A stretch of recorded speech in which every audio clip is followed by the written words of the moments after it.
October 12th. SFL N2.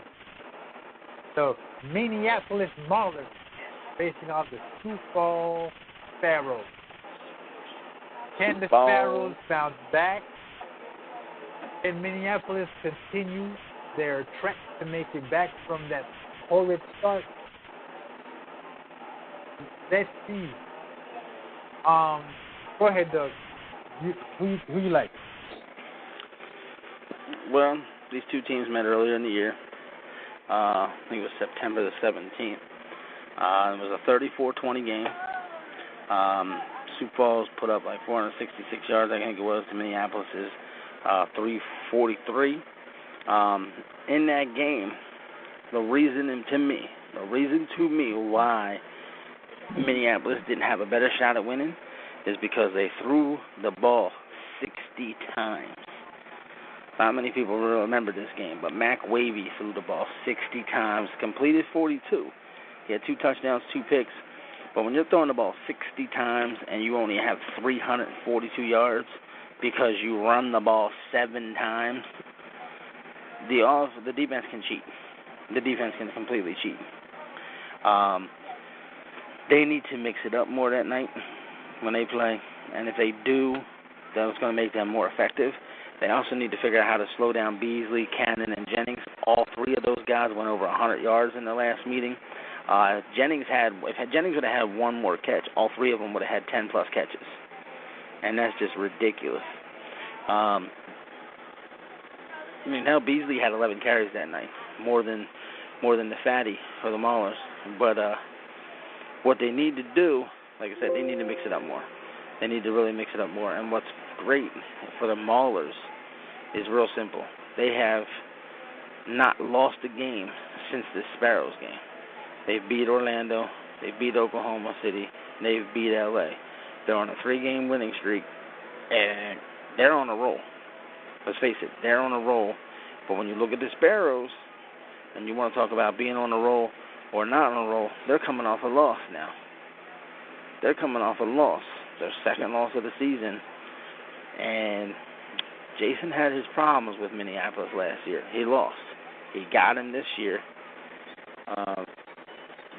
T-Pat wants to go out with a bang. This is his going out party. This is his final hurrah. This is his parade, if you will. And I just think he's going to bring it everything he's got. I think he might take the same approach against Sioux Falls that he did against LA, and that's apply pressure, keep the quarterback off his game, because both teams have nice passing threats. That screwed up LA's passing game all night, that pressure. So I'm taking Minneapolis to win this one in a very, very close game.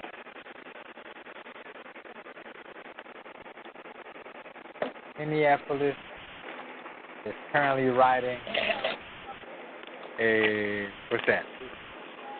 3-game win streak coming into this game. They have found who they are. They have an identity. They're gonna throw the little flat routes to Boas, and once you begin to get nosy, they start to pepper you downfield, to keep you kind of on this. Sioux Falls kind of has a similar offense where they pepper you in the flat with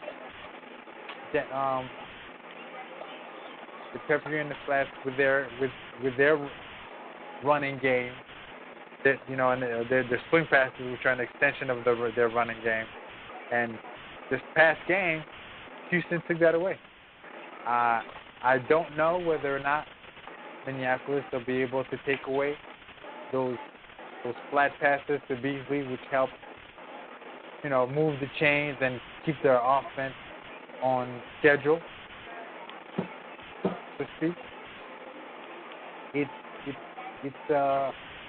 They're very similar offensively. Now, defensively, Minneapolis likes to run a single high defense where they let Como Kaleko, kind of wreak havoc back there, and when you get nosy or too pass happy, and the Jennings is a beast out there as well, so that's going to be interesting. I like Sioux Falls to bounce back from their loss, to find a way to get Beasley going on the ground.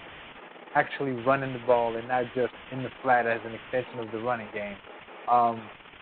Now, understanding that T-Pat can scheme with the best of them, and he'll probably see the errors that he had in the last matchup and kind of fix that a little bit and wanting to give, Big Boas the ball in a more traditional fashion to kind of lean on that Sioux Falls defense and kind of deflate the ball, so to speak.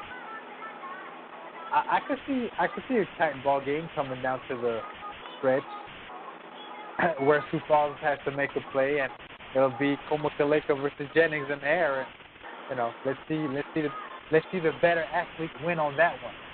But yeah, again, I'm gonna go with the home team on this one. I like Sioux Falls to bounce back and lead and get prepared for that big time week 12 matchup against both SF teams, the Santa Fe and the Sioux Falls.